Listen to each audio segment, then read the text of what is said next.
Hello दोस्तों, जय हिंद। मैं कर्नल रविंद्र सिंह आज फिर आपसे संबोधित हूँ अपने उपन्यास लौट आओ माँ का दूसरा अध्याय लेकर। आपने मेरे पहले अध्याय के पहले और दूसरे खंड को सुना, उसके आगे की कहानी आज दूसरे अध्याय में।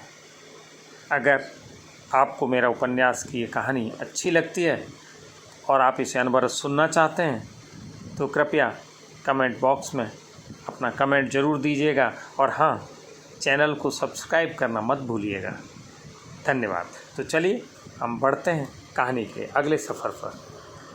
वही घर है, वही दूर तक नज़र आती गली, वही घर की चौखट और वही गंगा। किंतु गंगा क्या सचमुच भी अब भी वही थी? चहकती गंगा की खिलखिलाहट कब मर गई किसी को पता नहीं। ऐसा भी नहीं है, सब जानते हैं कि गंगा की मुस्कुराहट ने कब तड़फते हुए दम तोड़ा था। सब जानते हैं कि गंगा की अजस्र धारा में उठती तरंगें किस उलझे जटाजूट ने अवरुद्ध कर दी। अपने मंगेतर मोहन के सपने देखने वाली गंगा को आशंका तो तभी हो गई थी जब गंगा की तहस नहस और उजड़ती फूल बगिया में मोहन सांत्वना की 2 बूंदें तक सींचने नहीं आया था। अपने पिता राधु की जलती चिता में गुमसुम पत्थर बनी गंगा ने अपने सभी अरमानों को राख होते देखा था और उसी के साथ वह स्वयं भी राख से ढके अंगारे में परिवर्तित हो गई थी, भीतर ही भीतर सुलगती हुई। मोहन एक प्यारा सा नाम जो गंगा के तन मन पर जादू की तरह छाया हुआ था, एक नशे की भांति जो उसे सदैव मादक बनाए रखता था। हर रात जिसे पलकों में कैद करके सोती थी, हर रात जो नींद की बेसुधी में भी सपनों के रूप में नेत्र पुतलियों पर छलकता था, हर सुबह जो आंखों में समा जाता था और हर रोज़ हर समय जो ख्यालों में अनाधिकार कब्जा किए रहता था। मोहन, तुम मुझे कभी भूल तो न जाओगे? गंगा पूछती थी। हाँ हाँ, भूल जाऊँगा जब खुद अपने आप से इस दुनिया से दूर चला जाऊँगा। जीते जी तो तुम्हारी मूर्ति को अपने दिल से बाहर कर पाना मेरे लिए संभव नहीं है गंगा। तुम तो मुझ मोहन की राधा हो। और तब गंगा आश्वस्त हो मोहन के सीने से लग जाती थी। एक बार गंगा ने पूछा था, अच्छा एक बात बताओ मोहन, तुम्हारी गंगा को कोई उठा कर ले जाए तो तुम क्या करोगे? जो मेरी गंगा को स्पर्श भी करेगा मैं उसका रक्त पी जाऊंगा, मोहन ने कहा था। और गंगा शरारत से कहती, अगर तुमने मुझे उठाने वाले को मार भी दिया किंतु उसके पहले ही उसने तुम्हारी गंगा को अपवित्र कर दिया हो, तब क्या करोगे तुम? तब भी गंगा को अपने घर की लक्ष्मी बना पाओगे? मोहन गंभीर आवाज़ में बोलता, गंगा सदैव पवित्र रहती है गंगा, कोई भी गंदगी उसे अपवित्र कर ही नहीं सकती। मेरे लिए मेरी गंगा सदैव पवित्र रहेगी किसी भी दशा में। मोहन गंगा को बाहों में भर लेता। तब गंगा ने कहाँ सोचा था कि उसकी शरारत में कही गई बात किसी दिन सच हो जाएगी और मोहन के किए हुए वादे झूठे हो जाएंगे। गंगा अपवित्र हो चुकी थी और मोहन ने भी उसे अपवित्र मानकर ठुकरा दिया था। सुशांत के हाथों अपवित्र होकर गंगा ने मोहन का दरवाज़ा खटखटाया था। मोहन, गंगा की बात काटते हुए मोहन ने कहा था, मैं सुन चुका हूँ गंगा, किंतु अब तुम्हारी भलाई इसी में है कि तुम ठाकुर की ठकुरानी बन के रहो। मोहन, चीख पड़ी थी गंगा, ये तुम कह रहे हो? गंगा की स्वर में अविश्वास झलक रहा था। मोहन, यह समय मजाक करने का नहीं है, मैं सिर्फ तुम्हारी हूँ मोहन, सिर्फ तुम्हारी। तुम किसी और की पत्नी हो गंगा, किसी ने तुम्हारी मांग में अपना रक्त सिंदूर भरा है, अब तुम मेरे लिए एक पराई औरत हो। मोहन के शब्द गंगा को हथौड़े की चोट से ही प्रतीत हुए थे। तो तुम मुझसे शादी नहीं करोगे मोहन? गंगा ने दोनों हाथों को उठाते हुए पूछा था, गम और आश्चर्य से। शादी कुमारी और अनछुई लड़की से की जाती है गंगा, एक ऐसी लड़की जिसको पहले ही कोई मसल चुका हो। मैं जानबूझकर मक्खी नहीं निगल सकता। लेकिन मोहन, तुम तो कहा करते थे कि... भूल जाओ गंगा कि मैं क्या कहा करता था। जब कहा करता था तब मुझे यह नहीं पता होता था कि जो लड़की मेरी बाहों में है वह ठाकुर की बाहों में रहा करती है। मोहन, गंगा सहनी उत्तेजना से चीखी थी। चीखने से सत्य झुठलाए नहीं जा सकते गंगा। अगर ऐसी बात नहीं थी तो तुम आधी रात को ठाकुर की हवेली में क्या कर रही थी? चुप रहो, मैं और कुछ नहीं सुनना चाहती। गंगा वहाँ रुके बिना लौट पड़ी थी, भागते हुए, रोते हुए और सिसकते हुए। सुलग केवल गंगा ही नहीं रही थी, सुलग रही थी गांव की सबसे ऊंची और शानदार हवेली भी। ठाकुर सुशांत पश्चाताप की दग्ध ज्वाला में खाना पीना त्याग चुके थे। राम गंगा के लिए रोता था, न ढंग से कुछ खाता था न पीता था। 10 दिन से ठाकुर की परछाई भी किसी ने नहीं देखी थी, और हवेली से बाहर गांव वालों तक जो खबरें पहुंच रही थीं उनके अनुसार ठाकुर ने खाना त्याग रखा था। गांव में ठाकुर के प्रति सहानुभूति बढ़ती जा रही थी। कोई नहीं चाहता था कि उनका जमींदार, जो कि उन सब के दुख को अपना समझता था, पश्चाताप की दग्ध ज्वाला में इतना जले कि प्राण त्याग दे। हर घर में बस एक ही चर्चा थी, ठाकुर सुशांत की और गंगा की। हर कोई गंगा को दोष दे रहा था। माना कि गंगा के साथ गलत हुआ, किंतु फिर ठाकुर ने उसे ठुकराया भी तो नहीं। उसने उसे पत्नी के रूप में स्वीकार कर लिया ना, और पछतावे की आग में जल रहा है बेचारा। गंगा 100 सोमवार व्रत रखती तो भी शायद ऐसा सुंदर संपन्न पति नहीं मिलता। कैसी कठोर लड़की है जो अब भी उसका दिल नहीं पसीज रहा है। फिर क्या सुशांत और राम दोनों बाप बेटे जब बिना खाए पिए प्राण त्याग देंगे तब इसका प्रतिशोध पूरा होगा। सभी गांव वालों ने निश्चय किया कि गंगा के पास चलकर उसे मनाया जाए, लेकिन गंगा की ना हाँ में नहीं बदली। ठाकुर सुशांत को अपनी चिंता नहीं थी, चिंता थी तो राम की, जो गंगा से मिले बिना पानी पीने तक को तैयार न था। सुशांत ने गंगा के पास संदेश भेजा था कि वह सारी जायदाद गंगा के नाम कर देगा, किंतु वह उसे क्षमा कर दे और राम की माँ बनना स्वीकार कर ले, किंतु गंगा ने टका सा जवाब दे दिया था। 2 दिन बाद गंगा को खबर मिली कि राम मरड़ा सन्न है। वही राम जो उसे देखकर जीता है, वही राम जो तब तक नहीं खाता था जब तक कि पहला ग्रास गंगा के मुख में न रख दे। गंगा राम की माँ भी थी और दोस्त भी। राम जिद करके गंगा को घोड़ा बना लेता और तिक तिक करके सवारी करता, आँख में चौली खेलता। न राम को गंगा के बिना चैन पड़ता था, न गंगा को राम के बगैर। सुशांत ने मजाक में कभी कहा भी तो था, राम तुम्हारी गंगा जब अपनी ससुराल चली जाएगी तब तुम किसके साथ खेला करोगे? ससुराल क्यों चली जाएगी? अबोध राम ने पूछा था।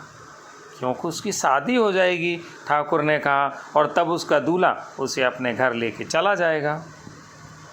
राम ने कुछ सोच कर कहा, तब तो मैं गंगा का दूल्हा बनूंगा और गंगा को अपने साथ अपने घर ले आऊँगा। अच्छा, तू मेरा दूल्हा बनेगा? गंगा ने उसकी पीठ पर एक धौल जमा दी। हाँ हाँ, क्यों नहीं, मैं तुम्हारा दूल्हा क्यों नहीं बन सकता? क्योंकि तुम गंगा से बहुत छोटे हो, ठाकुर सुशांत ने हंसते हुए कहा था। तब राम सोच में पड़ गया, फिर बोला, तब पापा आप गंगा से शादी कर लो ना। सुनकर सुशांत और गंगा दोनों ही झेंप गए थे। तब उनमें से किसी को पता न था कि परिस्थितियां किस तरह के मोड़ लेंगी। और आज वही राम, मासूम और निर्दोष राम, दम तोड़ रहा है। गंगा के अंदर ममता हिलोरें ले उठी। जिस गंगा को मान मनोबल, लालच और गांव वालों के अथक प्रयास भी न तोड़ सके थे, उसी गंगा ने अपने अंदर कुछ टूटता बिखरता सा अनुभव किया। यदि राम को कुछ हो गया तो? नहीं नहीं, गंगा ने सोचा, उस निर्दोष बचपन ने भला क्या गलती की है? पापी पिता की भूल की सज़ा बेटा क्यों भोगे? अगर राम को कुछ हो गया तो उसका पूरा उत्तरदायित्व उसी पर होगा, और प्रभु भले उसे क्षमा कर दें, किंतु वह स्वयं अपने आप को क्षमा न कर पाएगी। तब क्या उस सुशांत के प्रस्ताव को स्वीकार कर ले? नहीं, कभी नहीं। वह उस पापी की बाहों में पुनः कभी नहीं आएगी। किंतु वह राम की माँ बनेगी, अवश्य बनेगी। उसे लगा राम उसे पुकार रहा है, माँ लौट आओ, माँ माँ लौट आओ, माँ। गंगा को लगा जैसे उसने थोड़ी सी भी देर कर दी तो अनर्थ हो जाएगा। भूखी प्यासी गंगा में शक्ति का संचार हो गया और वह हवेली की तरफ विक्षिप्त और बदहवास सी दौड़ पड़ी। मैं आ रही हूँ बेटा, मेरे राम, तुम्हारी माँ आ रही है। मरणासन राम को घेरे हुए भीड़ ने दूर से ही देखा। बिखरे बाल, अस्त व्यस्त वसन, बिल्कुल पागलों की हालात में गंगा दौड़ी चली आ रही है। गंगा के निकट आते ही भीड़ में कोलाहल सा हो उठा। राम मेरे बेटे, तुम्हारी माँ आ गई, आंखें खोलो मेरे बेटे, आंखें खोलो। गंगा ने रोते हुए अपने ओंठों से राम का माथा चूम लिया। देखो बेटे, मैं तुम्हारी माँ आ गई, मेरे लाल। गंगा रोती चली जा रही थी, फूट फूट कर। अविरल अश्रु उसके कपोलों पर से रेंगते हुए टप टप जमीन को भिगो रहे थे। और सचमुच चमत्कार हुआ। राम ने आंखें खोल दी। गंगा, माँ कहो मेरे लाल, तुम्हारी अपनी माँ। गंगा ने राम को चूम लिया।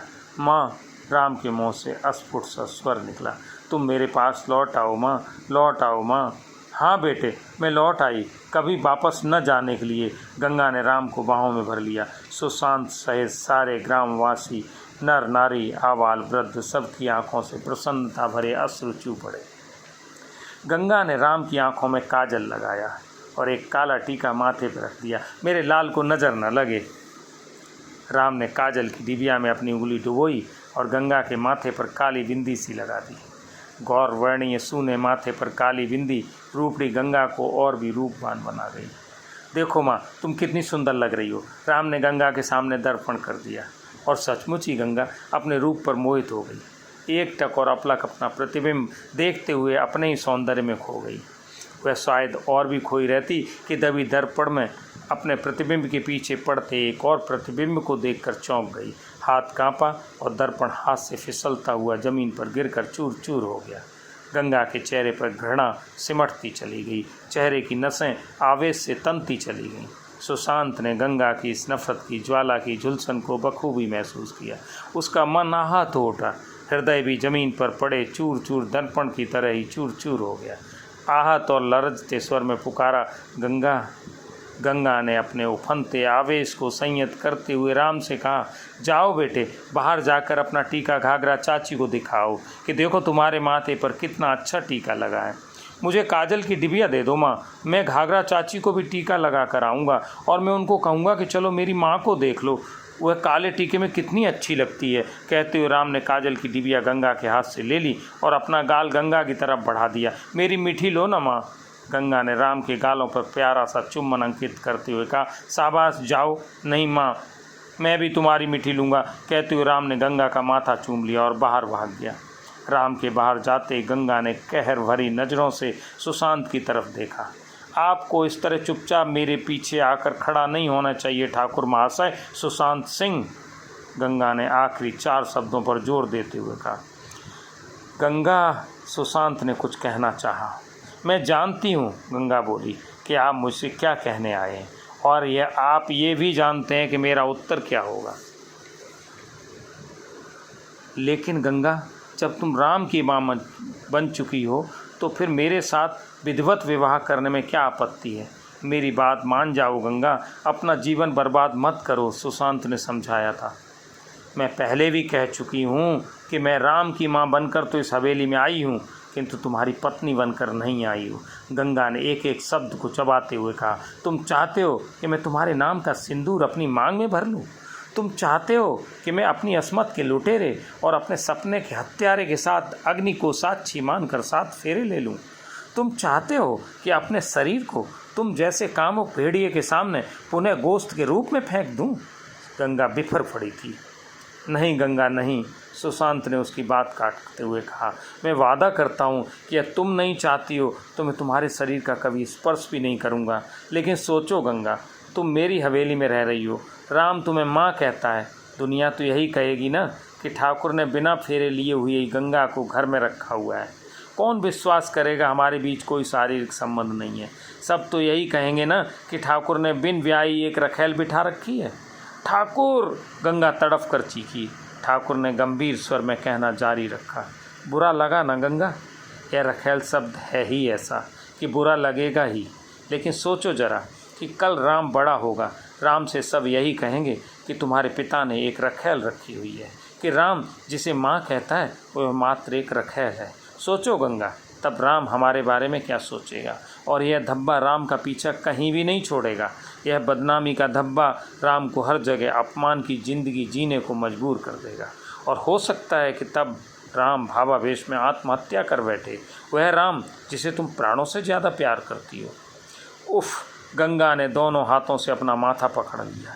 चले जाओ ठाकुर, मैं अब और अधिक नहीं सुनना चाहती। मैं तो चुप हो जाऊंगा गंगा और चला भी जाऊंगा, किंतु दुनिया चुप नहीं होने वाली। और फिर हर पाप का प्रायश्चित होता है गंगा, मुझे प्रायश्चित का अवसर तो दो। सुशांत ने गंगा के पैर पकड़ लिए। मुझे क्षमा कर दो गंगा, मैं तुम्हारा अपराधी हूँ। न तो गंगा देख पाई न सुशांत। कि दरवाजे की चौखट पर खड़ी घाघरा चाची यह सब देख और सुन रही है जिसे कि राम खींच लाया था। इधर गंगा ने अपने पैर तेजी से खींचते हुए घृणा से कहा, हाँ ठाकुर, प्रायश्चित तो करना ही होगा और मैं अवश्य तुम्हें प्रायश्चित का अवसर दूंगी। तुम्हारा प्रायश्चित है तुम्हारी मौत। घाघरा चाची झट से दरवाजे की ओट में न केवल स्वयं हो गई बल्कि राम को भी उधर ही खींच लिया। वह गंगा की बात सुनकर हतप्रभ रह गई थी और आगे का घटनाक्रम देखने की उत्सुकता से छिप गई थी। सुशांत ने गंगा की बात सुनी और सिर उठाते हुए कहा, क्या तुम यही चाहती हो गंगा? हाँ, मैं यही चाहती हूँ। मुझे राम की माँ बनाने के लिए तुम मुझसे विवाह करना चाहते हो तो मैं तैयार हूँ, किंतु तुम्हें वादा करना होगा कि हमारे फेरे पूरे होते ही तुम अपने आप को ख़त्म कर लोगे।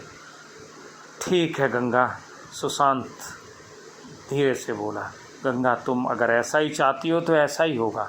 मैं प्रायश्चित अवश्य करूँगा। हाँ गंगा, मैं प्रायश्चित अवश्य करूँगा, कहते हुए सुशांत तेजी से बाहर निकल गया। तो दोस्तों, अब इसके आगे इस दूसरे अध्याय को जब समाप्त हमने कर दिया है तो आगे अब तीसरे अध्याय में आपको इसके आगे की कहानी मिलेगी। आपको अगर पसंद आया तो सब्सक्राइब ज़रूर करिएगा और हाँ, अपने कमेंट बॉक्स में कुछ कमेंट ज़रूर दीजिएगा। धन्यवाद।